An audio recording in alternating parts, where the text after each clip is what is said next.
It's not coffee. I'd like to call the meeting to order. Please rise for the pledge. Henry, would you lead us, please? Pledge allegiance to the flag of the United States of America and to the republic for which it stands, one nation, under God, indivisible, with liberty and justice for all.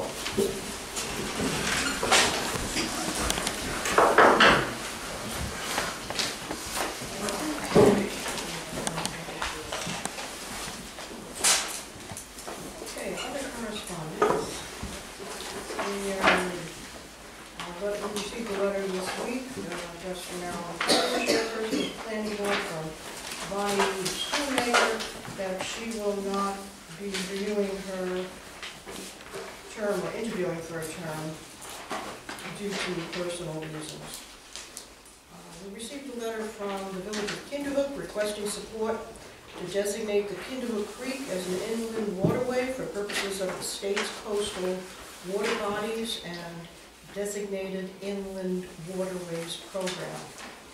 The board received a copy of that letter.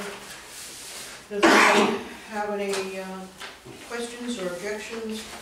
I plan to send a letter to Senator Marshall and Assemblyman McLaughlin in support.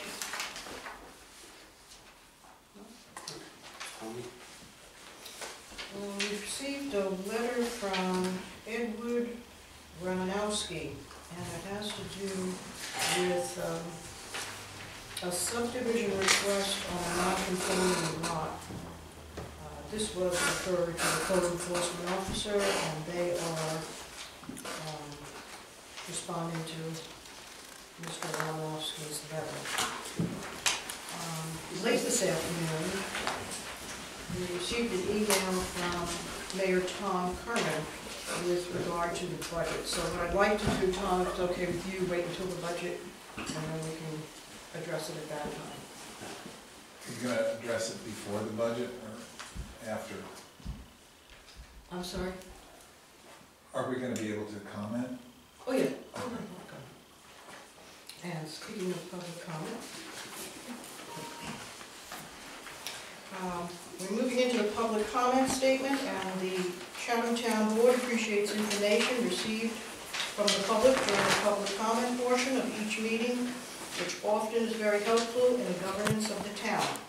It is, however, not intended to be a debate with the public or a question and answer period. Issues raised during the public comment may be addressed by the board during its regular meeting or by the supervisor between meetings as necessary. As a courtesy to the other members of the public, there's a 5-minute per person limitation on oral comments for each public comment period. The public is also encouraged to provide the board with written comments or materials when the subject matter cannot be presented in this time frame. Of course, while the board discourages any remarks which may be considered defamatory or stigmatizing, it will not restrict the content of the public comment. So if you'd like to comment, please state your name and stand so we can all hear you. Julie Veronese, Town of Chatham, and I just have to say that after reviewing the budget online, I am somewhat mystified by the funding of the North Chatham Library, where it was in the 2016 budget, a line item within the town's budget, and now it appears as a pass-through item at the end as part of the budget. And I'm just, I'm understanding that this additional amount of money is going to be raised through taxpayer dollars, and that it will come on the taxpayer's bill as funding for the North Chatham Library. And it seems to me that if that's the case, and we're holding Chatham's budget from 2016 to 2017, pretty much the same spot it was last year, that adding this on as a pass-through item is really going to mean an increase for the taxpayer on an individual basis.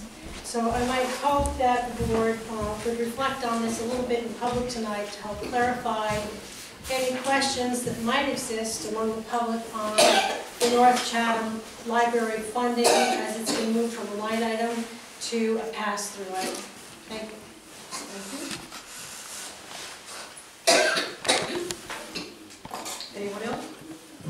gonna be able to comment later on, or shall I just? We'll have a second comment at the end of the meeting, but if you want to say something now.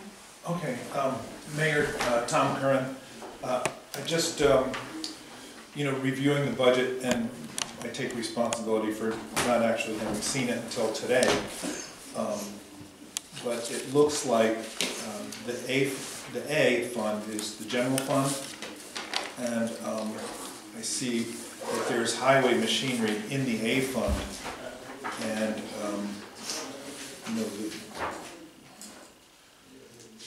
I don't think the village should be paying for town machinery. We don't budget for town money in our village budget. And also the DB, is that highway outside of the village? And then DA is highway townwide, including the village. I see in the DA line of the budget, 5142, the snow removal expenses went up 33,000, and so the village is actually paying for some of the town snow removal. And when the town trucks get to the village line, they lift their plows. So there's not really any snow removal that the town does for the village, yet in effect we're paying for it. So I really feel like we should not be taxed for services that we don't use. So I'd like to get an explanation of this at some point. I hope you don't pass the budget with services that we aren't taking advantage of, yet we're paying for. So if we do have increases, I would appreciate if you just let me know in an effort of working together. It would really be great to have some notice. So thank you very much.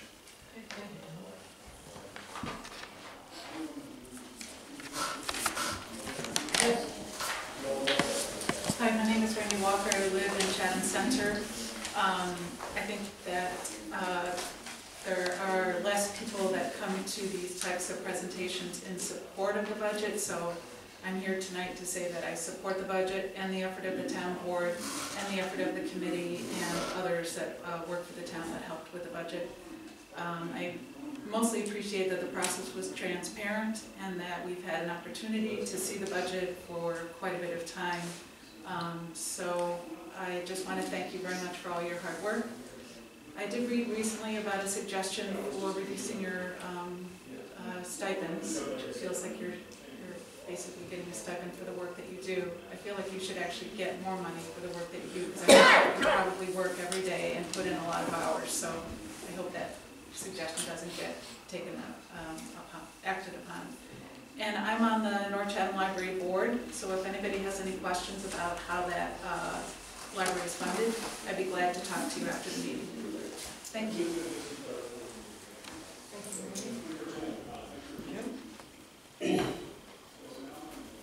My name is Jim Temple. If you don't mind, I'd like to sit down. I've been reluctant to speak publicly about what I'm going to say here in the next few minutes, but I've been coming to these town board meetings off and on for many years. The first time I attended the board place of meetings was in the Chatham Center School, a long time ago. I've come fairly regularly to these meetings since then. I find it somewhat insulting to listen to your statement about public comment. I find it particularly insulting to have to identify myself. I've been coming to these meetings longer than anybody in this room. And when I speak to the board. I'm not speaking for the rest of the people in this room. I speak to the board. All of you know who I am. And I'm insulted when you ask me to say my name. Thank you.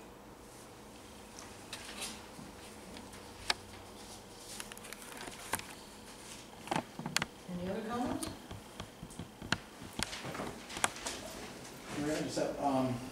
Would it be convenient and helpful with Randy Walker being here and Julie having a question as she did, and having her explain that library budget, how that's done? Well, I believe she was here to explain about the budget process. We'll go into that. But she understands how it's taxed for the residents. Do you want to comment on that? If you think it's helpful, I was not a member of the library board when this took place, but the residents of the town voted to be taxed a small amount, and that funding goes towards the North Chatham Library, and that took place maybe 8 or 9 years ago. I'm not exactly positive. 2003. 2003? Okay, great, thanks.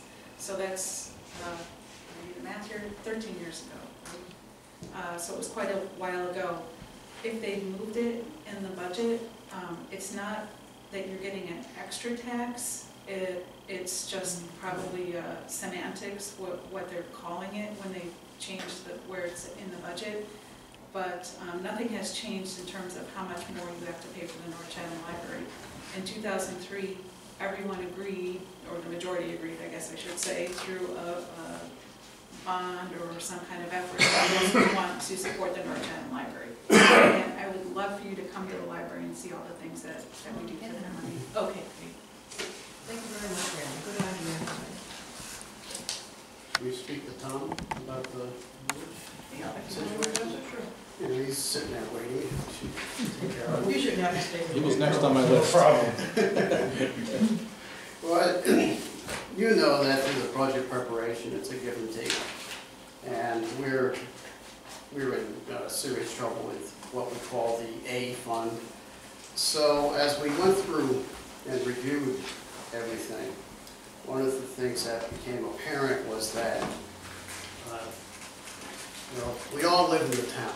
We all have a responsibility to taking care of our village through taxes. And the village was paying nothing towards the town highway department. So we didn't want to kill the village because it would be harmful, truthfully. So we looked at it and we decided that a portion of the village portion would be for snow removal. It was 3 months, right? It's like 3 out of the 5 months would be part of the responsibility. And same with the highway. But to counterbalance that, we made a lot of changes in the A budget, which all of us enjoy. So when it's all said and done, Tom, it comes out to about less than $8. The taxes of a village resident on an average, I think the average assessed value is like $142,000 house. It's going to be $8 next year. So, it's a one-time charge. Look at it that way. In our effort to try to get the structure of the budget where it should be. So that's the long and short of it. Sound right? Yeah, and in your email, Tom, you said A5130. We have no 5130, so I'm not sure where you're looking. You might have typoed it. Is it 5132, the garage equipment? Should DB. Yeah, but there isn't. Should DB, okay. No, he said in the email A5130. Yeah, no, I think 5130, I think. Yeah, it's that's DB. DB, machinery. I see there's, So I'm not sure if you're looking at the garage equipment, the 5132 in the A fund? well, I see A 5130 highway machinery preliminary A5130 highway. Oh, where do you see that? Maybe an old, Well, there's a 2017 preliminary. it only shows this, or the spreadsheet that Tom has only goes through 2017 preliminary. Right, but where is the A5130? There is no expense line A5130. Yeah, it's shown here. I think this is an old, I He's got it. think it's an old version Yeah. that it was moved subsequently, it was changed subsequently, Okay. someplace along the process. The only thing I can think of. Is there a date on this piece of paper? No, that was something I was asking for, was dating me so we knew which copy was which. Yeah. Right. And it'd be nice to have a Going code, for next year. like do a narrative with code breakdown. I'll give you that. After Maria had one. Take it.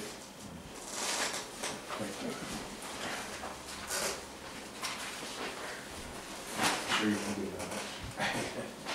Okay, we're going to continue with our meeting, if you two want to confer. Was some of the reasons also, Bob, for that account change was that even though the tax the village for the snow removal, the village residents are still using town roads? Wasn't that, I mean, that sentence didn't get used, but that is why we did it.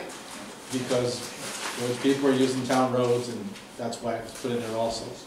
That was the reason I was given, so I want to make sure that's, Townspeople use village roads? yeah. But that's the reason I was given for that. That's very true. You know, the goal was to counter the reductions in the A budget that help everybody, including the village residents, and it, you know, it's just, it'll be a one-time hit this year. It comes out to about $8 per household this year. So it won't be next year. Not unless there's, you know, it would be the same. The only increase would occur, it would be inflation or whatever, so. Or unless we were to say, you know, village people, not 3 months now, we're going 5 months out, and we're not going to do that. Yeah, so. Well, I mean, to my point is the village takes care of their own roads, town takes care of their roads. But like, we don't charge Galatia to use our roads. We don't charge the town of Chatham to use our roads. You know, so I'm just not happy about it. I understand. We tried to make it as minimal as we could. All right, well, thank you. You're welcome. Okay, we'll go to subcommittee reports, and Councilwoman Weaver and Councilman Mockman, would you like to talk about the chronology? We're actually having a meeting on the 28th of the Recreation Committee. Sorry, I forget where we were when we last reported. I know we had, John and I met with John Thorson and the city council officers, I guess a little less than around a month ago. And they were very enthusiastic. And the students are doing a survey, which we hope to have the results of on our meeting on the 28th in order to find out just how active the students are going to be and what their interests in recreation are. Do you have anything you wanted to add to that? To that, no, I mean, I think that's, But we'll have a lot more to report the next time around. Did you have anything else to add? No? well, there's been continuing progress with the Lions Club proposal to put in orchard pits and whole tournaments, which they're going to bring that proposal to the board meeting after the next rec meeting. And there's a discussion about improving the trails and potentially doing something with property with PS21 to have a better trail system behind the the back end of the park.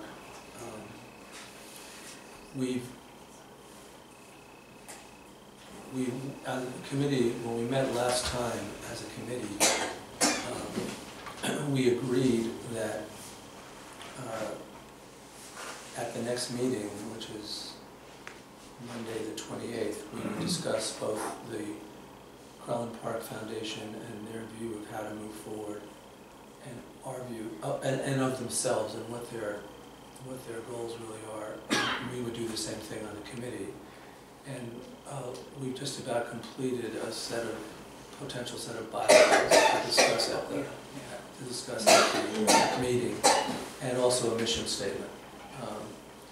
So that'll really constitute the meeting a week from Monday.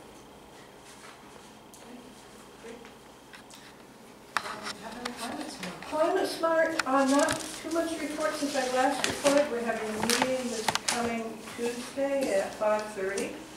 And we plan to have a presentation at the board at our December meeting. And Robin's going to be here? Yes, Robin will be here. She's been coming basically to all our meetings. What's your last name, right? Robin Reynolds. Reynolds. Yeah. Is that meeting Monday night? The 21st? Monday, you're right. Monday, thank you. Just Monday. making sure, because I was going to be here the wrong night if not. What time on Monday? 5:30.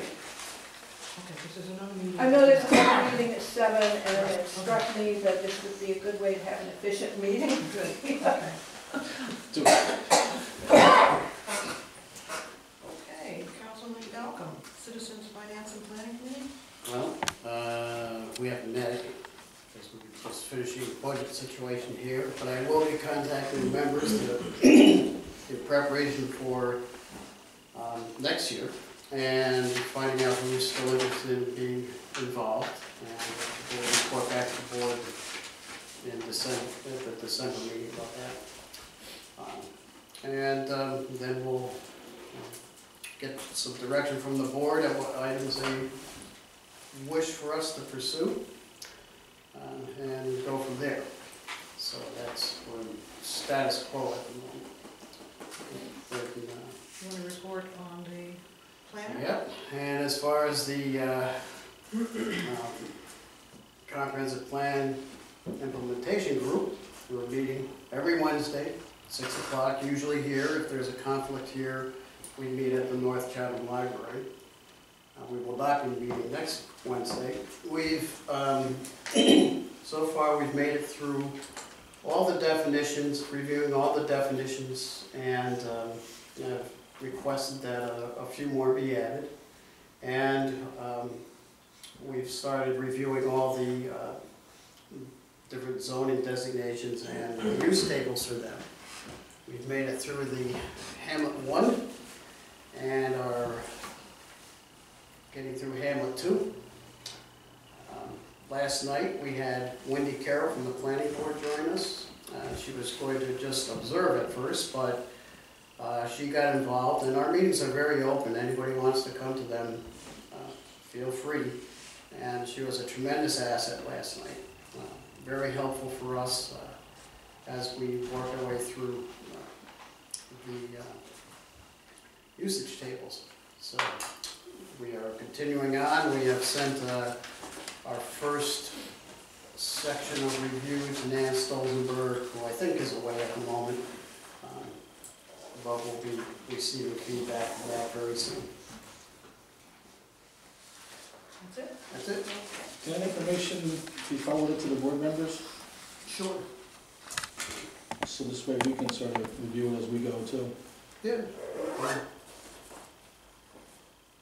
Thank you. Okay, reports, we have, no report from the highway department. Code enforcement, we have on file. Dog control, I haven't seen one this month, but you usually consider it. He sent at the beginning of the month, so we do have one. Okay. On the dog control, we were going through the bills earlier, and it really stood out to how expensive the Columbia County Humane Society is for us. 600? $650 We've discussed this before. I think we really need to try to come up. I know at one time we were going to Rensselaer County, there was another shelter there that we were less expensive. I think they stopped housing, or there was some change there. Yeah. Yeah, But we need to do something, because Columbia County is not helping us. No, but I think what we need is a new dog law, which is a little more helpful in recouping the costs. However, that's not going to help us with dogs that aren't cleaned. And the majority of the dogs are not cleaned. I don't know if our dog control officer could help us with that, because he does a lot of this throughout the county. If he could sit down in a special meeting with us and come up with some way we could do something to recoup some of this money that's going out, and also try to help these animals get back to their owners. Just, it's adding up quickly, and that's something that we can't figure on. Or have any control over it. Right. Okay, we all did receive the Justice Court report for October, and if you recall, the monies collected in 2015 were $35,880, and in October 2016 were $45,028. That's a $9,148 difference over the course of the last year. For that month. I think that you all received Justice James Gordon Foster's memo regarding the $18,000 that was awarded to the courts as a grant for the lift. But when the architect for the Tracy decided that's not something that would be appropriate to the building, he wanted to make sure that those monies stayed within our justice court for use by the court. So he resubmitted it, and he has gotten approval for shades for the courtroom, reappropriation for shades for the courtroom, computer support, and most importantly though, digitizing the court records. So he's investigating the contracting of that out, which is going to be about $15,300. And that's maybe something that this board might want to consider for the future, digitizing our archives.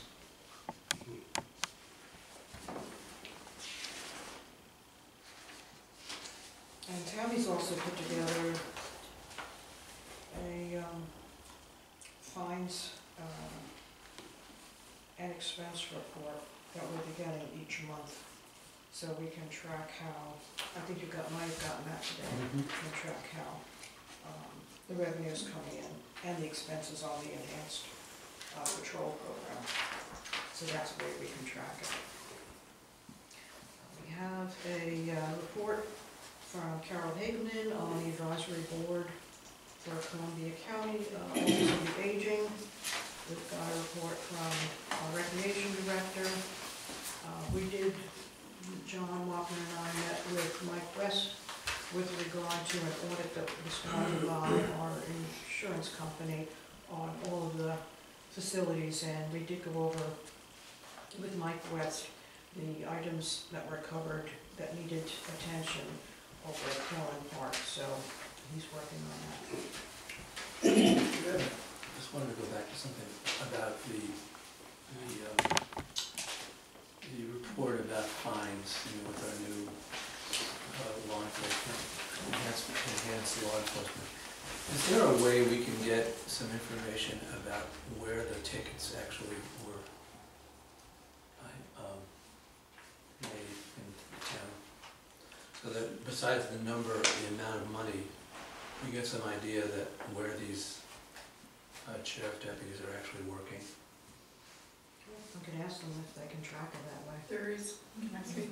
There is an attachment to the last bill that has 5 or 6 attachments of different types of tickets and calls that they went out on, but I can't decipher whether or not it was a speeding ticket or if it was... And where it was issued? I'm not sure if it shows where it was issued or not. Is there a way? But it tells, like, there's one that says 5 tickets, but then it says, other than a traffic violation, Right. so I can't tell if... Is there a way we can get that data from them?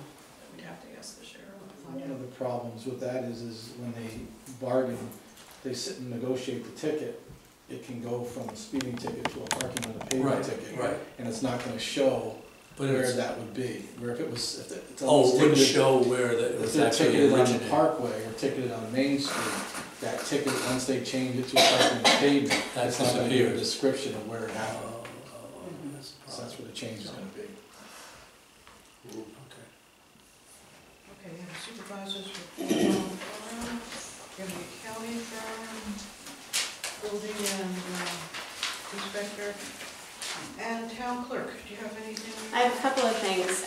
The KISS program, Keeping Identities of Seniors Safe, will run here from December 5th until the 16th. So just encourage everyone to bring in their confidential papers and put them in the bin.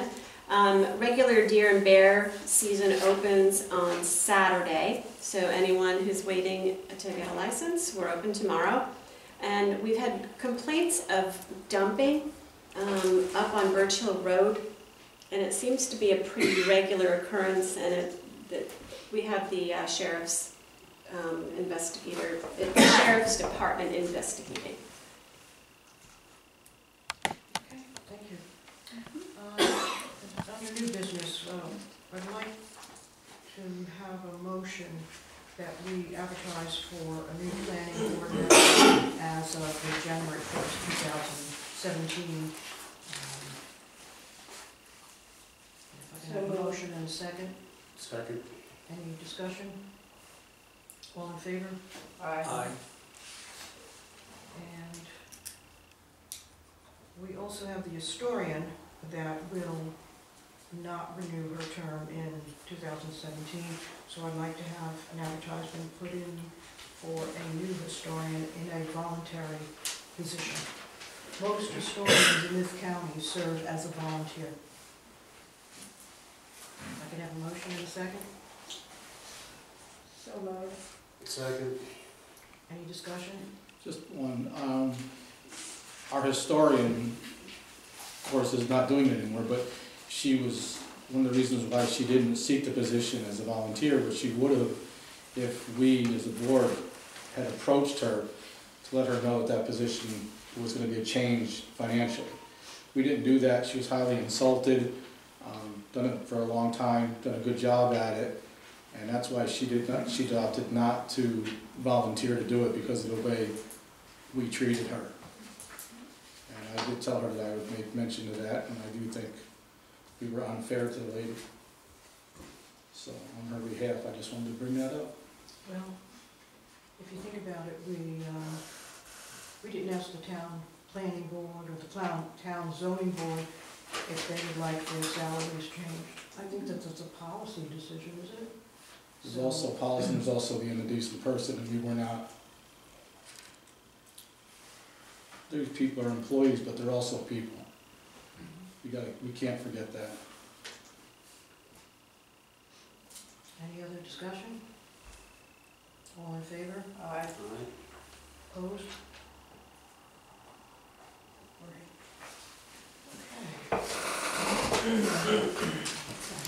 Oh, that's right. Yeah, I'm going to read my remarks here because I want to make sure I get it right. In the town of Chatham, people respect and care about their neighbors no matter what their race, religion, sexual orientation, gender, disability, where they come from, or whether or not they agree with us. It's come to my attention that there have been recent incidents of harassment in our town and that some of our residents are not feeling safe. We can't condone this or accept this behavior. And we must, as individuals and as a community, say no to acts of hate and discrimination and support each other, especially those whose difference make them more vulnerable.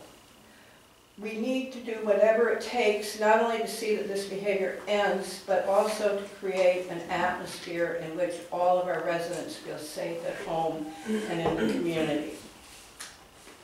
And I just wanted to get this there on the record because I think we are a town that's very inclusive, and you know we do have these values, and it's very upsetting when some people are being harassed and not made to feel welcome in the town. Is there certain, I mean, is this a criminal act that needs to be forwarded to one of the police agencies? They have been forwarded, that these incidents that I'm aware of have been forwarded to the police, yes, and they're taking them seriously. I had one incident where the couple did not want to contact the police because they actually are afraid of their, it may be a neighbor that is problematic. So they don't want to make, but they brought it to my attention, and just before I came here, Eric Schneiderman was on the TV talking about just this point, and that I think law enforcement is trying to be more aware of these situations. I'm hoping they will calm down. They should calm down. But it's good that Landris made this statement, and maybe, if it continues to be a problem, then we really need to draw on all the resources in our community. Yeah. Churches and the school and village government, and make a strong statement that this is not acceptable in our community. And intolerable. Right? Okay, well, let's hope that it will cease. Okay, did you have anything else on the new business? Anything else? We have local law, we're doing it. No. Unless having the whole, Yeah, let's, I don't know what we're doing. That's the last one, that's two revised. Yeah, That's the only one. what are we not doing it? yeah, I have it under resolutions. Oh, the resolution. Oh, it's in the resolutions, okay. Okay, old business. Our planning board and zoning board of appeals members are appropriated for under the budget. And there was discussion about their remuneration being per meeting. Right now, they are paid on a monthly basis. So I wanted to discuss with you whether we wanted to adopt that policy, or they get paid whether they have a meeting or not. This year, the zoning board, I believe, has had 3 meetings. The planning board has had less than a half a dozen meetings. So it doesn't seem equitable that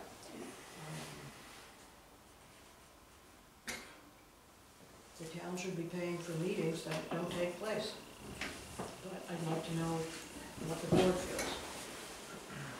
So you're looking for Well, I'm looking for discussion. definition of Yeah. A monthly payment. what a meeting is? A meeting, paid by meeting. Either we pay by meeting or we just pay for the whole year. They are, Problem is we can pay by the meeting. The problem is that some of their meetings that they'll have may only take 2 hours.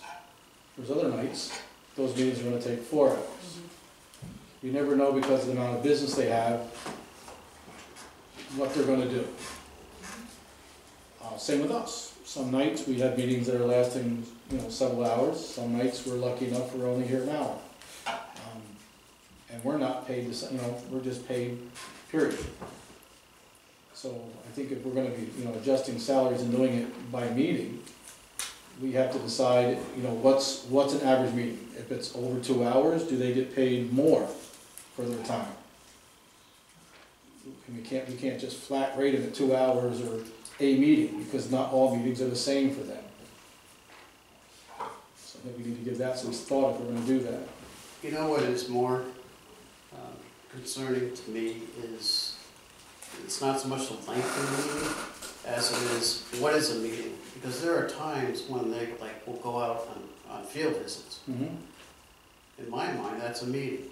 They should be paid for that time that they go, That may also, we don't know how long that's going to take, but. but excuse me, Bob, in that respect, a lot of times, individual board members will go and visit the site on their free time, so it's not like the group meets and No. goes on a field trip. No, but, They're acting on behalf of that board.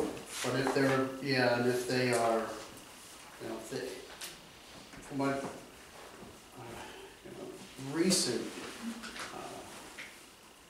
procedure that they seem to be doing, you know, if they'll try to go as a group, but if they can't, they all will go to the site and see it, you know.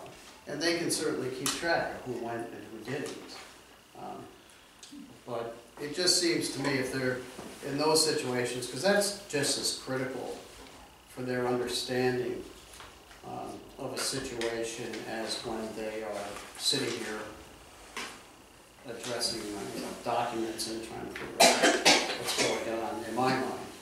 So that's, but it's up to us. How do we figure that out, you know? Also, generally with the board, there's a certain amount of preparation that, you know, may need to go along with the meeting, and I just, and there is the fact that, you know, people have to make themselves available on a, you know, certain, you know, every month, even if they don't meet every month, they need to be available to meet. And so I just sort of, I'm not sure that paying per meeting is really the way to go.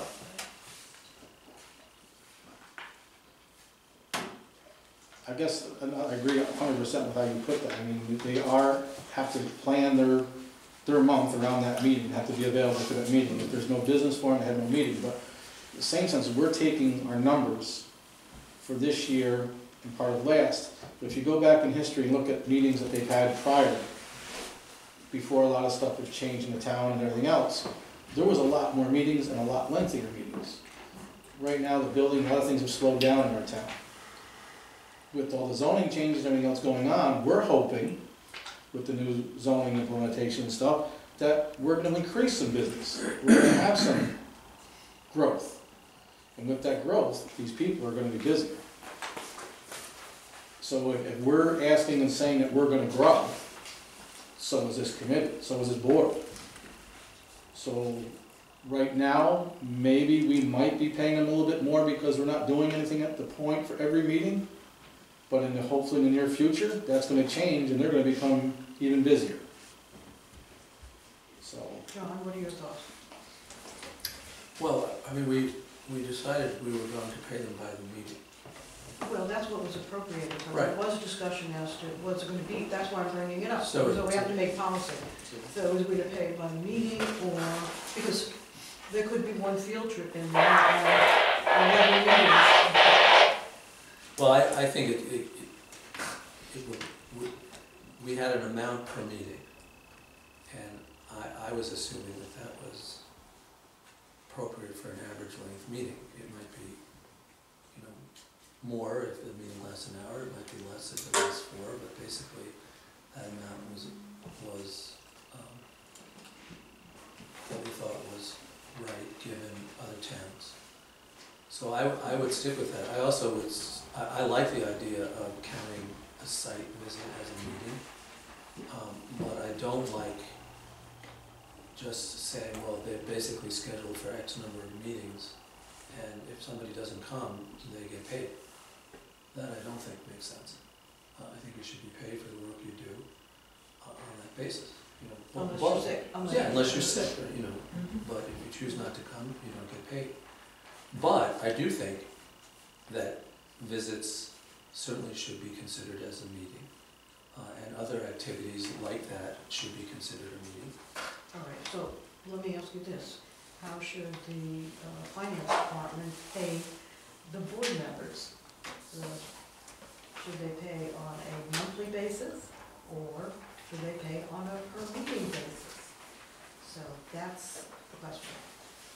My thoughts are, we've allocated $900 per member next year.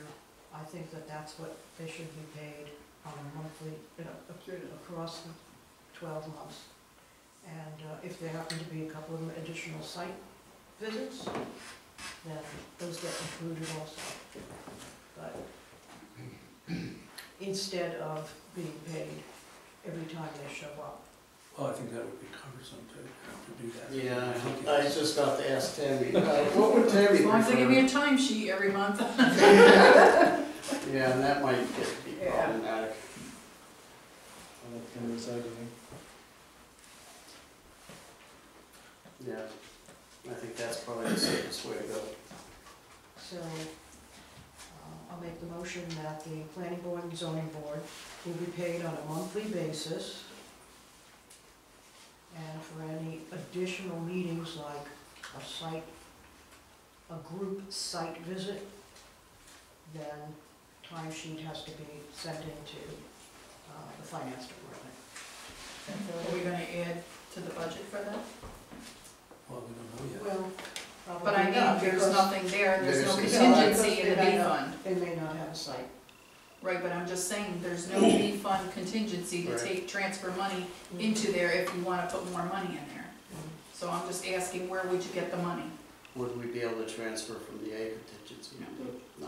So then I think this year, because of the way the budget is, we're gonna have no choice but to just pay their $75 a month. and we're gonna leave it at that. That's right. Let's see how it goes. And then, right, and then have them keep track of site visits. So the following, when we redo our budget and look at the numbers again, we can see how many times they went out and maybe readjust. Yep. You got that? You got that, Beth? I was just gonna say, let's do this again. So the planning and zoning board will be paid monthly, Yes. maximum of $900 for the year. Right. 900 divided by Per person. $75 per month, sorry. 12. Okay. So can I have a second on that? Second. Any further discussion? All in favor? Opposed? Okay, motion carried. All right, we've gotten to the portion of the meeting where we're talking about the 2017 adoption of the preliminary budget. So I think we've have it online. We've got copies for the public. Everyone has a copy. We reviewed it the other night. And so maybe we want to go around the table and I just got one express. quick thing here because it was brought up again tonight, and I'm still not sure this library, it's not changing our tax rate, it's not changing at all. Mike Gucci was the one who said it should be moved to the bottom. Okay, I just want to clarify that it's not changing our tax rate the way it is now. No. I want that to be loud and clear because people, that's what they're looking for. They want to know that 65,000, all of a sudden, we're not going to say, oh boy, that's a mistake. It has to be added in. We got to come up with that money. And just making Actually, sure. the Office of the State Comptroller said to me that it should be on its own line item. Okay, And our council has put together a local law I and saw changing that. it, and it's going to be filed with the county and. I'm just putting it in simple layman's terms that that is not changing our tax rate because that's what people are asking. You've seen it? I'm making sure that question's answered for them. There'll be more, It's a pass-through. and it'll also be more apparent now, because it'll show up on that summary page. Just wanted to throw it back out there, that's all. Do you have something, anything you want to comment, Henry, as we go around the table? If everybody would want to say something, and then we'll take a poll vote. Yeah, I mean, the budget I think is really tight. There's not a lot of wiggle room there. I know a lot of work has been done. I guess my only thing that I am not happy with in the budget, I mean, there's a few things that my major concern, and I'm really opposed to it, is having that enhanced facility there. I think that's a terrible thing. That's $40,000 that we could have put somewhere else rather than where we are putting it. But with that said, the overall budget, we spent a lot of time going through it line by line. Not all of us are going to agree 100%, and I don't, but I definitely will be voting for the budget. I think it's for what we have in front of us, and I don't think we could do much different. I'm really opposed to that enforcement patrol the way it's in there. It's a $40,000 expense that we could have done better with. Okay, thank you. John?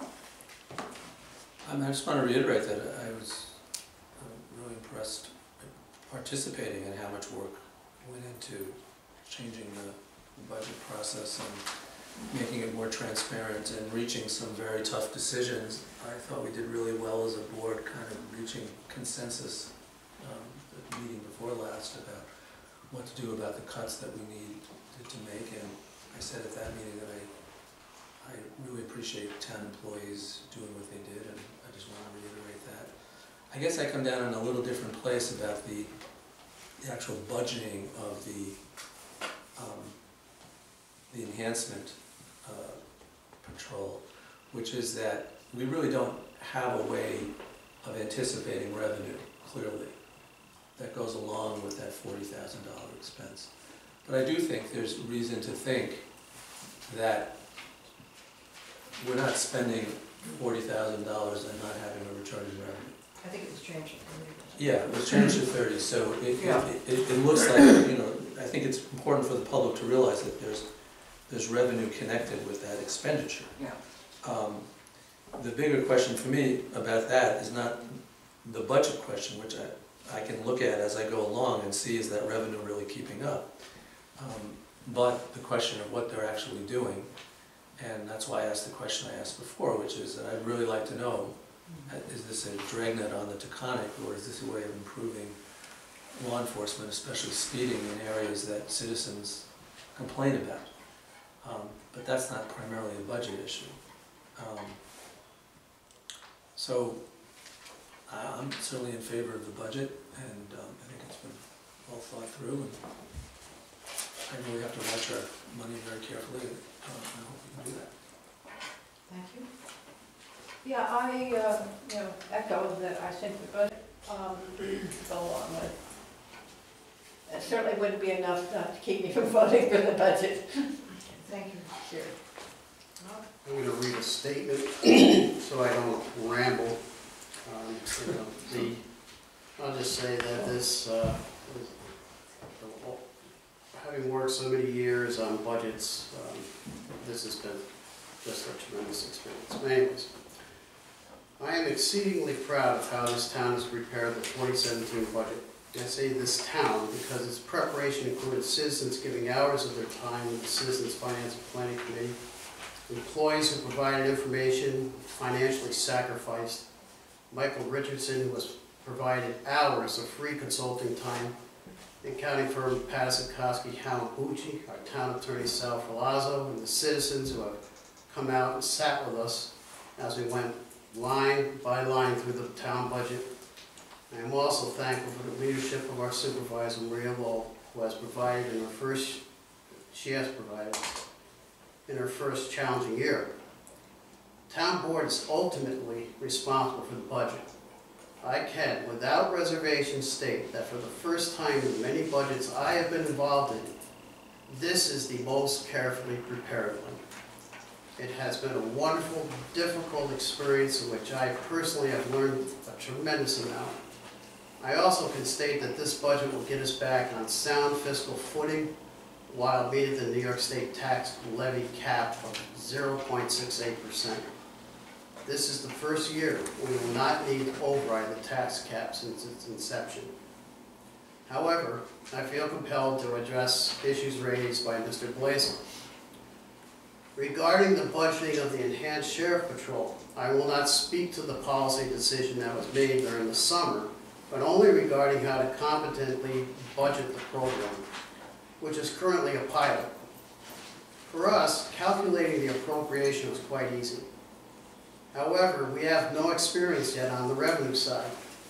We could use the experience of other towns, but that may not be our experience. Therefore, we must use what we hope is a conservative estimate. The reason being is, if we do not hit our revenue projection, then we will have a hole in our budget that needs filling. That money would need to come from other sources within the town-wide component of the budget. Our appropriation and revenue estimates are both reality-based and good budgeting practice. We do not want to create new holes. Regarding the salaries of the town board members, Mr. Blazel cites a survey of 15 of the 18 Columbia County towns showing Chatham Town Board members as being the highest paid. And truthfully, I would love to see that survey and forward it to the Citizens Finance and Planning Committee for review and recommendation next year. As I explained previously, the process for reducing salaries of elected officials is not easy.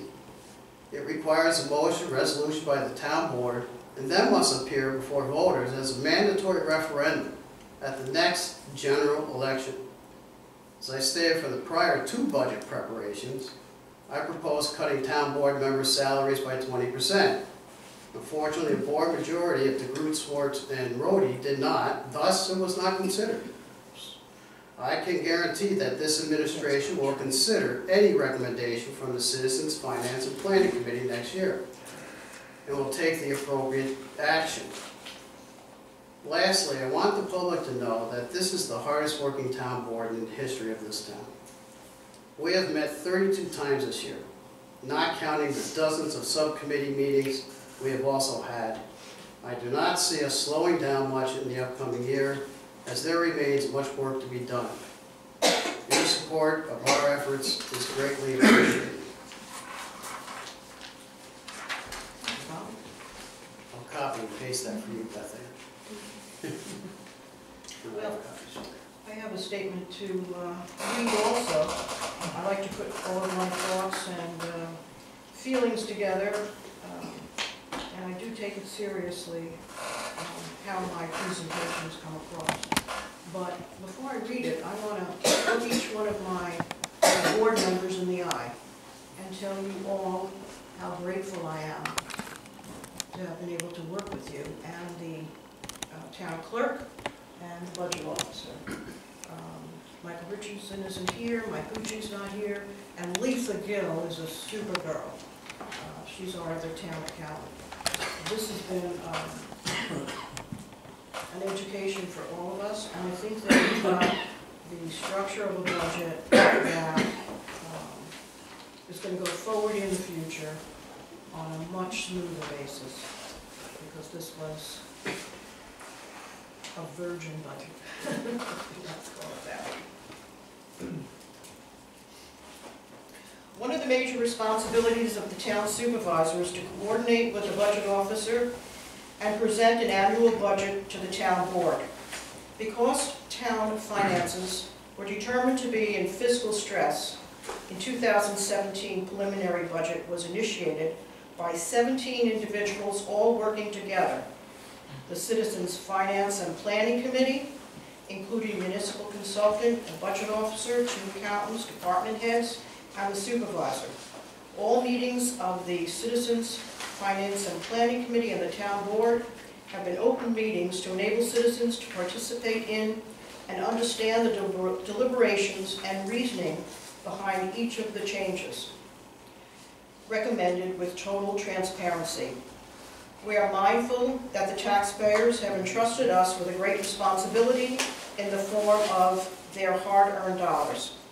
The budget process began in April of 2016 when our town accountant completed the 2015 annual update document and informed the town board that the town had a deficit in the general aid fund of $786. In addition, the previous supervisor budget officer used $227,000 of the 2015 fund balance to balance the 2016 budget. This resulted in a structural deficit for the town of $227,786 to overcome. As reported by the town accountant, the main reasons for the current budget problems were twofold. One, lack of maintenance of reserve funds for the past few years, and 2, the aggressive use of fund balance to pay for capital as well as current expenditure needs, which depleted the fund balances. For several years, the town was operating beyond its means and operated without a sound fiscal plan. This was unsustainable. The challenge was to build a budget for 2017 which would allow the town to be able to adequately save funds for extraordinary expenditures not anticipated in any one year, and expend funds for the true cost of operating the government. In addition, we needed to find alternatives in both the short term and the long term to solve the budget problems, plus try to stay under the 0.68% tax cap requirement. The town's 2017 budget document looks very different from the past budgets, as we are now using a reality-based model. Working with the department heads, the budget was a formulation of our best estimates of how much money the town will collect and appropriate for spending. Using this method, the budget is built from a zero-based or reality-based budget model. With this model, the budgeting analyzes the total amount appropriated in every line item starting with the first dollar. Keeping in mind the hard-working taxpayers of Chatham in preparation of the budget, the town has tried to work within the constraints of the New York State imposed property tax levy cap. We can all agree that the property taxes in this state and county are quite high, and working to produce a budget under the tax cap without permitting exemptions for some of the expenses that are beyond the control of local government is very challenging. For the last 6 years, the law has implemented for local governments the allowable tax levy that has been capped at the level of inflation, which has been less than 2%.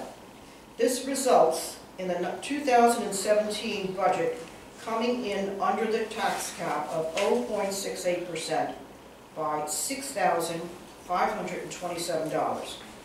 This amount has been added to the contingency fund. For residents outside of the village, taxes will increase slightly by 0.00168, less than a penny, so virtually no tax increase. Village residents will go up somewhat to 0.05858 or 6 cents per thousand, which equates to about $7.38 increase on the average assessed valued home. Therefore, developing a prudent fiscal plan for the town under the tax cap has been quite an accomplishment. It is my belief that we have successfully produced a budget that reflects the best interests of the citizens of Chatham, offers recreational resources, protects our environment, preserves vital services for our quality of life, and continues to provide customer services our taxpayers expect and deserve, while ensuring that the town's finances are fiscally sound. The 2007 budget will start the process to enable Chatham to recover from its bleak financial position. However, we need to recognize that we must be ever careful and vigilant with the taxpayers' money to enable us to provide quality services to the community as efficiently and economically as possible. A summary of the budget changes. The town assessor will remain and has volunteered to match his salary to that the county would charge to provide the assessor services. The maintenance worker for the town hall will work 20 hours per week instead of 40 hours per week with no health insurance benefits. The county sheriff's enforcement patrol has been added.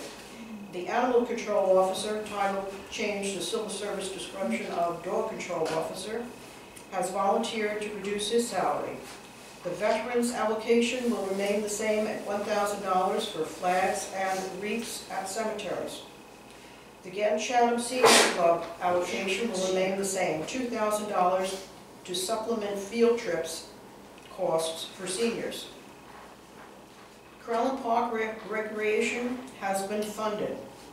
The historian made a volunteer position to keep in line with other towns. The Zoning Board of Appeals will be reduced to a 5-person board over 2 years, and the salaries will be reduced to $75 per member and $100 for the chairperson.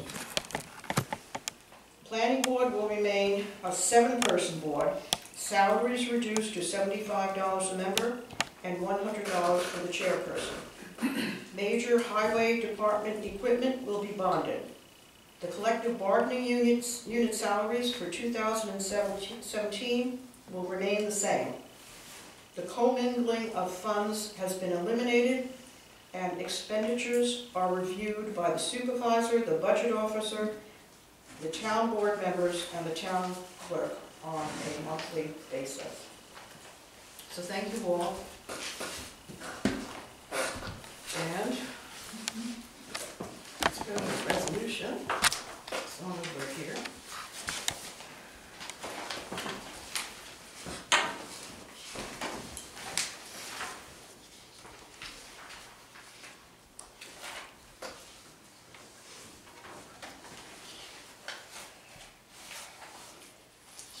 The town board of the town of Chatham, having on November 10 and 14, 2016, commencing at 6 p.m., duly held a public hearing on the preliminary budget approved by the town board of the town of Chatham and filed with the town clerk for the fiscal year commencing January 1, 2017. Having heard all persons desired to be heard in the matter, and the matter of the budget for the town of Chatham for such fiscal year, having fully discussed and considered it, resolved that said preliminary budget approved and filed as aforesaid is hereby adopted and established as the annual budget for the town of Chatham for the fiscal year beginning beginning January 1, 2017, and that such annual budget as so adopted is detailed in the minutes of the proceedings of the town board of the town of Chatham, and be it further resolved that the town clerk of the town of Chatham shall prepare and certify, as provided by law, duplicate copies of the said budget, annual budget hereby adopted, and deliver one of such copies to the supervisor of the town of Chatham, that she shall present such copy to the county as required by law. Can I have a second on that? Second. Okay, I'd like, any discussion? Let's go around the table and hold the board. Beth Ann, would you hold the board, please? Swartz, Yes. Wapner, Yes. Haver, Yes. Malcolm, Yes. Lowe. Yes. Okay, motion carried unanimous.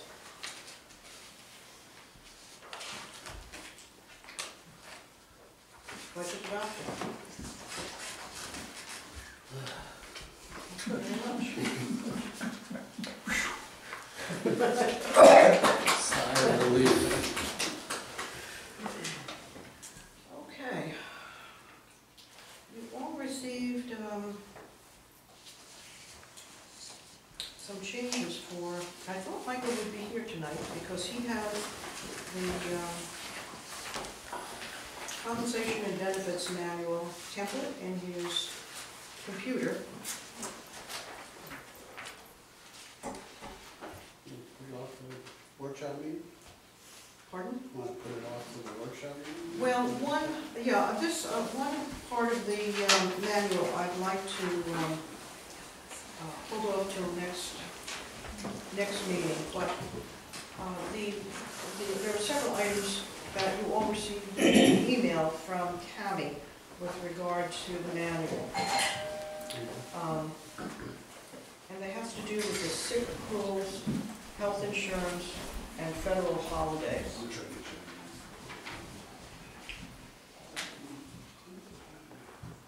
Right now, the bargaining unit, the sick accruals will be paid out if an employee resigns or is laid off. And non-bargaining, no sick accruals paid out if the employee resigns or is laid off. Under health insurance, bargaining gets 100% paid by the town, non-bargaining employees to pay portion on hold until the outcome of the union negotiations. So that has been changed. On federal holidays, the bargaining unit gets Columbus Day as a holiday, it's a federal holiday, and non-bargaining exchanged Columbus Day for day after Thanksgiving, and that's non-federal holiday. So, would you like to discuss that? I have no problem with making those. What we're doing is we're making the non-bargaining the same as our, I'm in favor of that. Right? Right. Tammy? That's what we're doing. That was, I would like to just, I forgot to add something, if I can add. The negotiations also came out where they got their accruals at the beginning of the year.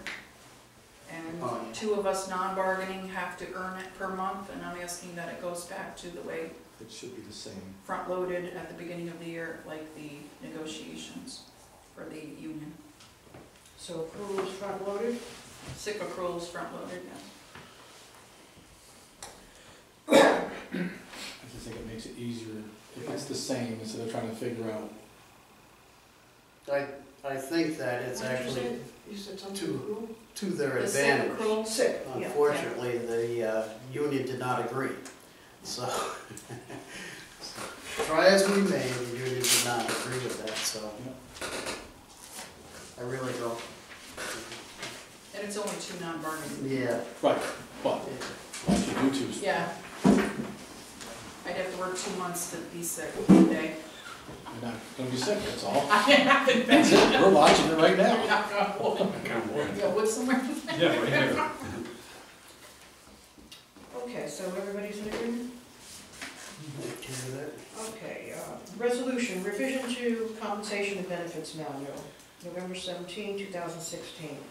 Whereas the town board of the town of Chatham adopted a revision of the compensation and benefits manual on August 4, 2016, and whereas the town board of the town of Chatham has determined that additional changes should be made to said compensation and benefit manual, and now therefore the town board of the town of Chatham authorizes the following changes effective November 18, 2016.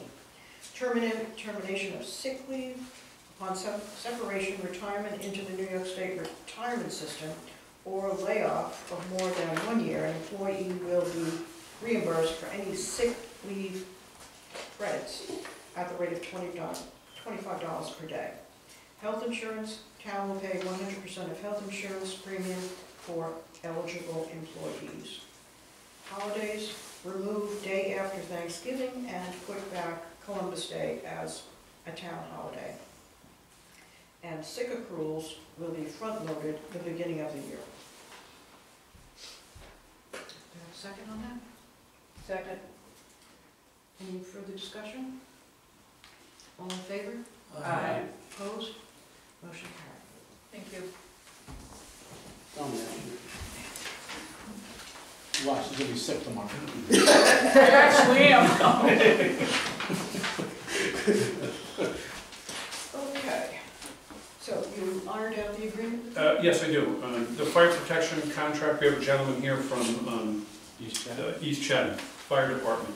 And I looked at their contract, and it used to be 3 years, and it's now proposed to be 1 year. And there was some language in it which referenced the additional years that you could, after August 20th of any individual year, seek to have it modified. But I deleted that based on the discussions, because it's really only a 1 year contract. And then I also put in, there was a reference to amendment, and I changed it to say that a new contract may be amended, or this contract may be amended, terminated, or entered into. A new one, only if it's in writing signed by both parties, because that's something where you don't want to have oral agreements modifying written agreements. The date in the beginning, they had as the first date of January 16. I modified it to tonight, because obviously that's tonight. And the only question that I had, the amount apparently is the same as last year, as far as I understand. It's $75,198. I don't know, I'm just basically, there's no reference in here, and apparently the way this is, it's paid immediately, sort of on January 1st. And I know from the Chatham Rescue Squad agreement that I'm looking at, that's paid on a monthly basis. I don't know what the difference is, but that They'll normally be paid at February 1st. February 1st? Yeah, Well, then it should say February to because be we paid. wait till the taxes come in. Is that okay with you? That's fine. That's what we normally have done. Okay. And this is Mike Dutcher, he's the president? I'm president. President. So the contract's silent, so it should say the date that it should be paid, because you could even, if it's silent, could say it's owed now, because we have entered into it. So he would like, if possible, to get this signed tonight. The form is fine, but the changes. So if you want, I could propose a resolution authorizing, oh, you have a resolution? For all Oh, the I fire have, I contracts. have it, yeah. Oh, for all the fire, oh, for all, okay, so this would include it, but he's available to sign this one tonight if the board is so inclined. I didn't see this yet, the other ones. What was the amount on that? Because I think the budget has a slightly different amount than what I heard. Last week, they changed it. Yeah, it's a few cents less. 76,906 is what the budget shows. This is 75,198. Yeah, That that's was, what it is that now. was a wrong amount last week, because that was the budget prepared by the Chatham. This is the correct budget. All right, so we have to change that on the budget.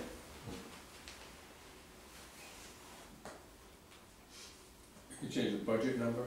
We have to put the 75,198. I mean, you could pay us more if you want. At this point, is it easier just to give it? Budget just, taxes just went down by .0000001 in East Chatham. Okay, you want to read the resolution? Sure, yeah, please, yeah, I didn't realize it was more than one, actually. Town of Chatham Resolution Fire Contracts, November 17, whereas the town of Chatham previously contracted with the following fire departments for the furnishing of fire protection in said district for the calendar year 2016, whereas the town and the fire departments wish to enter into a new contract for fire protection services for 2017 with the option to renew the contract on the same terms in 2017. And whereas the town law requires that a public hearing be held on the issue, now therefore held on November 10, 2016. Therefore be it resolved by the town board of the town of Chatham, Columbia County, New York, to renew contracts with the following fire departments as follows. Chatham Fire Department, $35,039. East Chatham Fire Company, $75,198. Navajo Fire Department, $25,465. And Tri-Village Fire Company, $193,800. I would amend it to delete with the option to renew the contract, because it says for the same year. So, and this contract doesn't have an option for renewal. So if you want one, I'd have to use it too. So if you delete that sentence, it'll be more I efficient. don't have to read it again. No, just delete it. Okay. So can I have a second on that? Second. Any further discussion? All in favor? Aye. Opposed? Motion carried.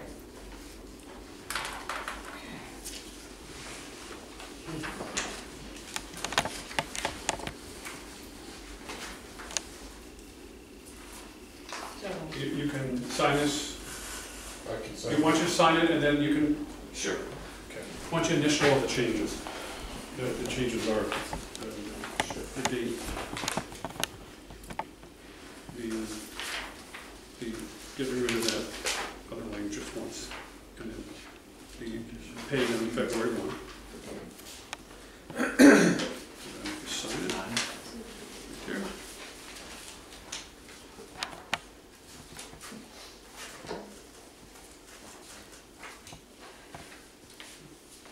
That's it, yeah. Thank you very much. Thank you. Nice to meet you. Thank you. I'll sign it. We'll get you a copy Okay. after it's all sent up. And I'll notarize your signature. Do you have a driver's license or anything? Does anybody know this, Dan? Yeah. yeah. Okay, that's good enough. I'm not, well, my notary skills aren't super sharp. Just want to know that it is a pleasure for our company to be involved in protecting your community. And the sheriff and the police departments we work with here, they're top notch. I used to live in New York City. I would put these guys against them anytime. So, Thank you. Thanks. Thank you, Michael. take care. Thank you.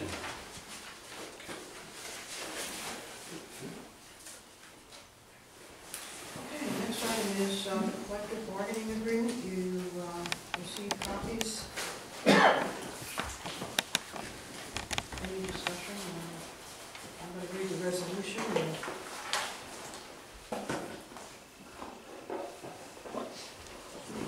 Town of Chatham, resolution to accept the union contract 2017 through 2020.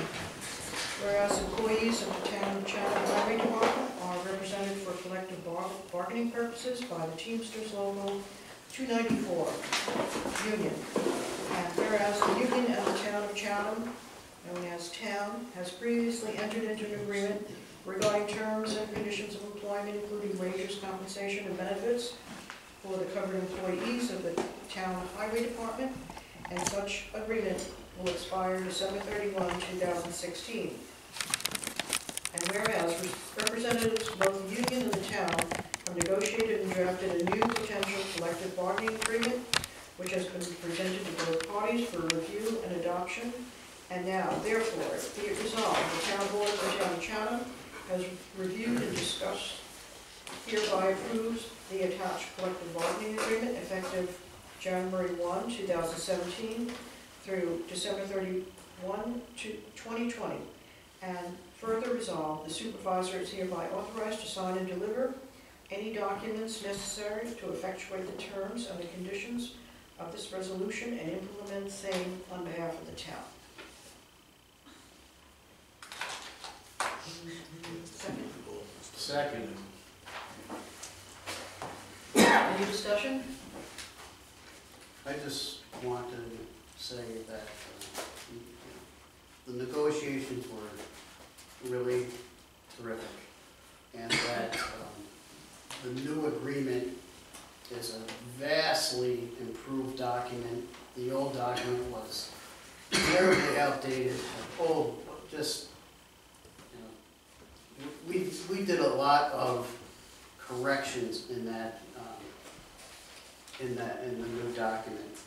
And it, by we, I mean both the Teamster rep, the union guys, and the negotiating team, including Tammy, Michael, Maria, and myself.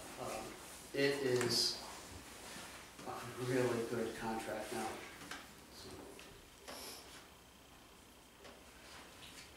Well, I want to commend the negotiating skills of Bob Balcom, who's had a vast number of years' experience, and a labor and municipal consultant, Michael Richardson, as well as the negotiators on the union side.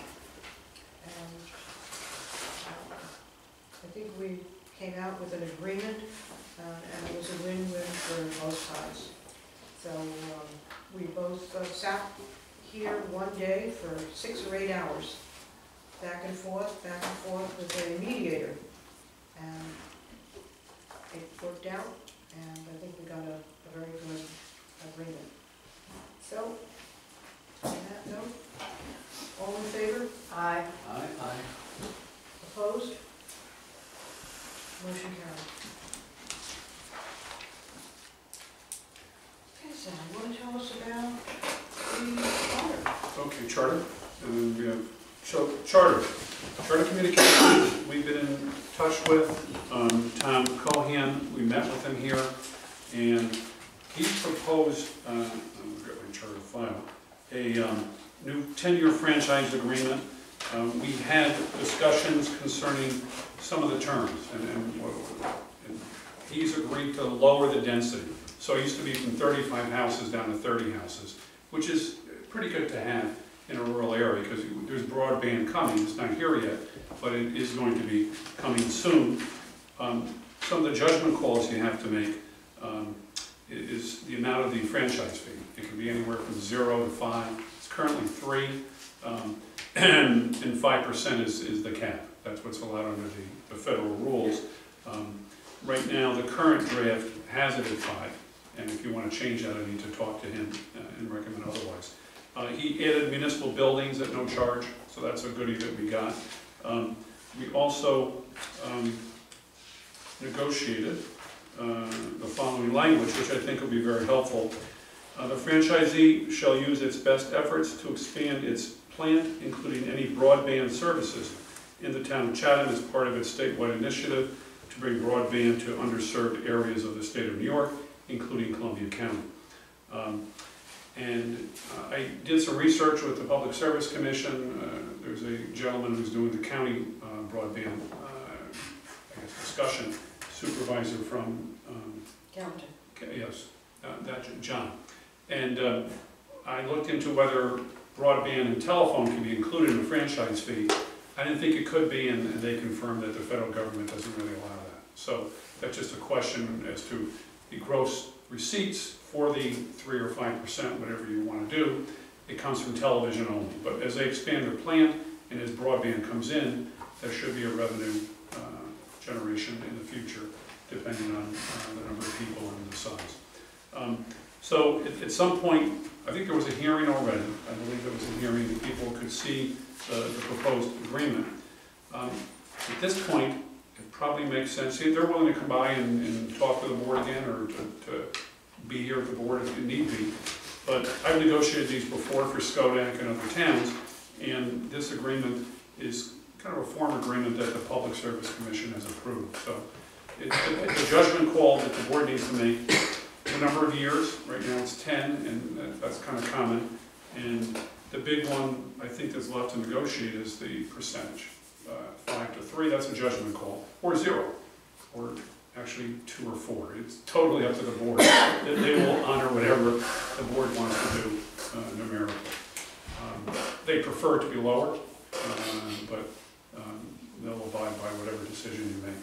So if you want to meet at some point, make a judgment call, I can get it in final form so the board can approve it. So that's just something to think about. One of my concerns is the 10-year agreement. As somebody who has charter, I'd like to see the agreement be a year. Because I don't know of anybody who's happy with charter. So, speaking on behalf of everybody that I know has got charter, the lower we can do, the better I'll like it. I can double check with the PSC. I don't think they're going to want to be involved every year, and this is a process which is burdensome. So I think the minimum they approve is 5, but I can talk to the PSC and confirm what the minimum that they will approve, because they need to approve this afterwards. So well, that's what I would go for. I would go for whatever their minimum is, because like I said, if there was options out there besides charter, I think without going to the dishes and all that other stuff, I'm sure people would be running to the hills to get rid of it. Well, we've been at 3% for a long time. it's been 3%. Yes. For 10 years. And it would seem that increasing it would be a good idea. At this time, I mean, this is the chance that we have to do that. Mm-hmm. You lose it once you sign it, and then you're stuck with that number for the length, whatever the length is. I'm a little confused about what it gives you actually, the 3 versus the 5. What is it a percentage of? Gross receipts related to, it's defined right in there. Yeah. Take 5. Gross revenue is any revenue determined in accordance with county principles received by the grantee, that's charter, from the operation of the cable system to provide cable service in the area. And then they provided the phrase shall not include any taxes, fees, or assessments, which they have to pass through from the state or the feds, any franchise fee, unrecovered bad debt, or credits, refunds, or deposits. So if they give a depositor back $60 because they've canceled service, they don't give the town 1% on that. So it's pretty much all revenue minus those exceptions. And you have a historical basis of what you're getting. 8,000. It's been That's at 3%? It's been about 8,000 every year. So broadband won't directly add to it, but the more broadband they get, the more people will get cable, and the more the revenue will go up. So it could be significant. So what are your thoughts? 5% in 5 years. 5 and 5? Yep. Double nickel. Yep. Okay, I'll Do you want contact to you. do another? Yeah, we need A resolution for next week? yeah, I'll do a resolution for the next meeting with an actual agreement that has the terms you want. Okay. And just to continue my report, I chatted with the CSX people. We were going to have a meeting, and then that got derailed, you could say. And I talked to them today, and we're going to have a conference call with Maria sometime next week to try to get a meeting to see if we can get some contribution on that. That they don't really want to contribute. They think they've already agreed and paid everything they're supposed to, and I've told them we disagree. So they're agreeable to meet, they're nice people, and we just need to put that back on the tracks. I got about 2 bad jokes in one short presentation. How could that happen? And then we have a local law, and also that other resolution. Should you get that one sent today on longevity? I got that. You have that, okay. So I propose a local law based on the need for North Chatham. So I propose a resolution of the local law, is it number 2 for this year? Local law number 4. 4? Okay, 4. So it'd be local law number 4, and it's based on Germantown and other ones throughout the county, which very simply states as follows. Legislative intent, the electors of the town of Chatham have authorized a tax levy for the funding of an annual contribution to the operating budget for the North Chatham Library. The town board hereby finds that it is in the best interest of taxpayers of the town of Chatham to be informed of their local real property tax bills of the amount which is to be levied for such purpose. Authority. This local law is enacted pursuant to Section 922 of the Real Property Tax Law and Section 10 of the Municipal Home Rule Law, and it supersedes any provision of Section 922 of the Real Property Tax Law to the extent that such section or provision does not authorize the amount of tax to be contributed to the North Chatham Library to be separately listed on property tax bills and statements. So the meat of the law is Section 3, itemization of tax levy for library purposes. A, all real property tax bills or statements issued by or on behalf of the town of Chatham pursuant to Section 922 of the New York State Real Property Tax Law shall separately list the amount of the tax levy authorized to be contributed to the North Chatham Library. B, the failure to separately list such amount in such statement or the failure of the addressee to receive the same should not in any way affect the validity of the taxes or interest prescribed by law with respect thereto. There's a savings clause which pretty much states that if any clause, sentence, paragraph, word, section, or part of this local law shall be adjudicated by any court of competent jurisdiction to be unconstitutional, illegal, or invalid, the judgment shall not affect, impair, or invalidate the remainder thereof, but shall be confined in its operation to the clause, sentence, paragraph, word, section, or part thereof that was directly involved in the controversy in which the judgment shall have been rendered. So if part of it is thrown out, the rest of it stays. Effective date, a local law should take effect immediately upon filing with the Secretary of the State. Now there's some hurry on this. We have to get this done by the end of the month. There was some confusion between the county as to it couldn't be done, and it can be done, but it's got to be done quickly. So we need to, I believe, have this public hearing, and there's a resolution I'll read for a public hearing.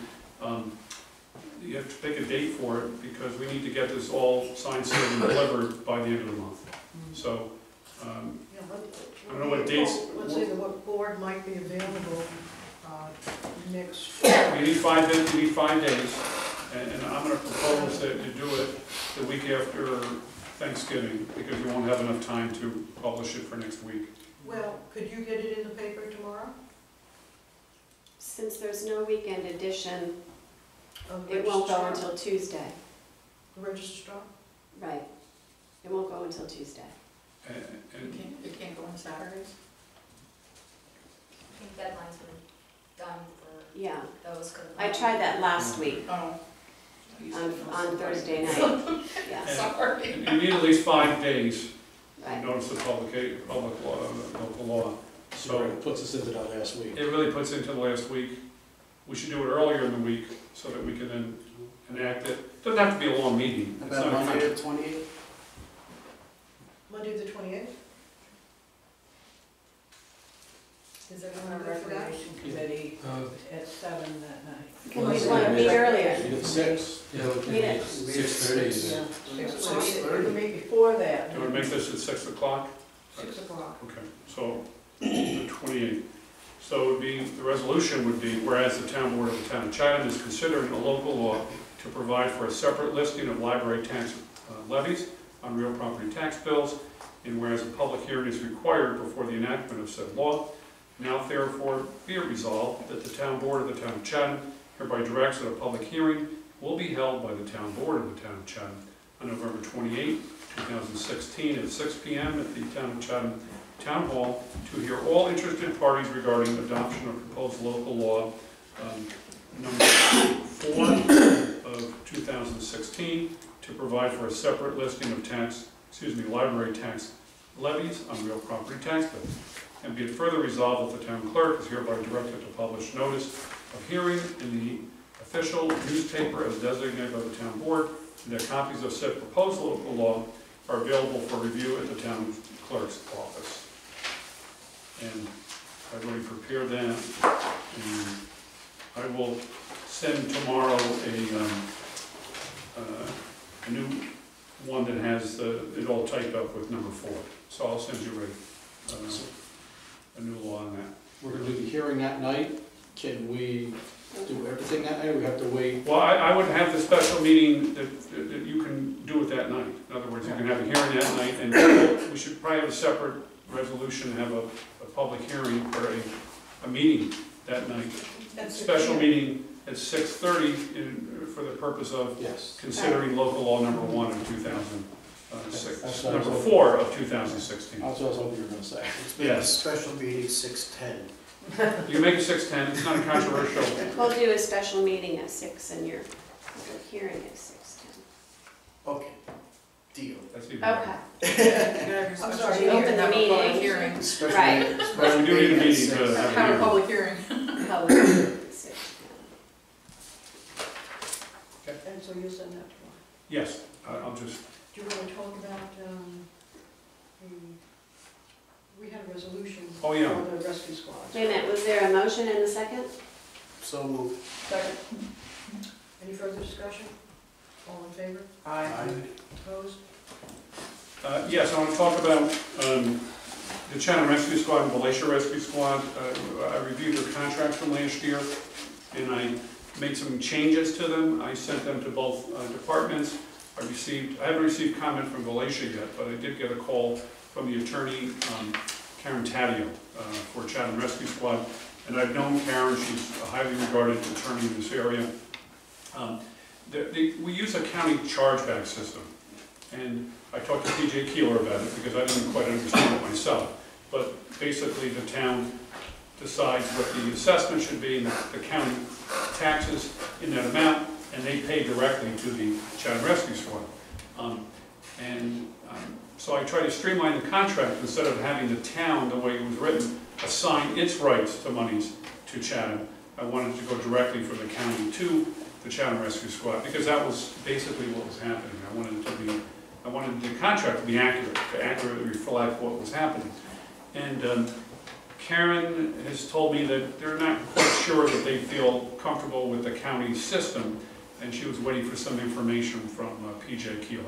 So at this point, we're not able to make we don't have an agreement on the precise terms. 90% of it's agreeable, but there's some language in there. And the concern I have is that the town is not a licensed provider of these services. So that's why, if you're not licensed, you shouldn't be assigning rights that you don't have.